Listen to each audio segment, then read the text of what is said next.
President Donald Trump's latest approval rating and other poll numbers are so bad that he should be on a 24-hour suicide watch. That was the verdict of Rick Tyler, a former spokesman for Ted Cruz's presidential campaign and now a contributor for MSNBC, related Mike Pence preparing 2020 election run against weak Trump vice president's team denies explosive claim. If I were a political consultant looking at a candidate who had these kind of numbers, I'd have him on 24-hour suicide watch, he said on MSNBC's Morning Joe Tuesday. These numbers are not good. They don't look recoverable. Daily emails and alerts get the best of Newsweek delivered to your inbox. A CNN poll released Tuesday showed Trump's approval rating had dropped to 38%, the lowest number for any president after 200 days in office. Adding to the bad news, the ratio of Americans who strongly disapprove of Trump's performance compared with those who strongly approve is almost 2 to 1, 47% to 24%.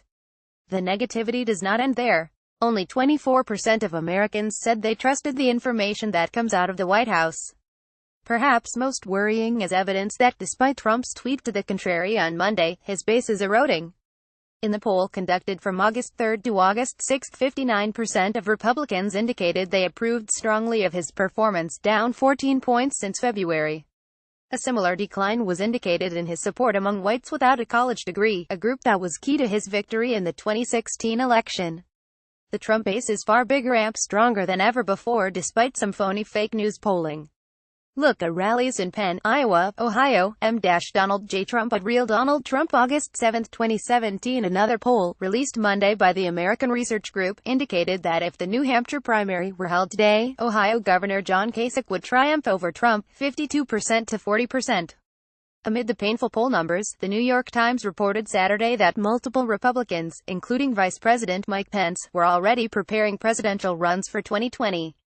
Pence has vehemently denied the story, and Trump went on a renewed Twitter attack against the Times. Tyler, though, went on to say that Trump's numbers mean that such uncertainty and posturing around 2020 is inevitable. The administration and the vice president can complain about the New York Times story, but we wouldn't have this story if the president's polls numbers were in the mid-50s, high 50s, or low 60s, he added. Instead, they're in the 30s, and so everyone is speculating. Everybody's positioning for any eventualities that might occur with this very unpredictable administration, at least publicly. However, Trump has shown no indication of looking inwardly as to the source of the poor numbers, repeatedly launching tirades against the fake polling and the fake news outlets that produce them. Tyler himself was dismissed from the Cruz team last year after promoting a false news story that called into question the faith of Republican primary rival Marco Rubio.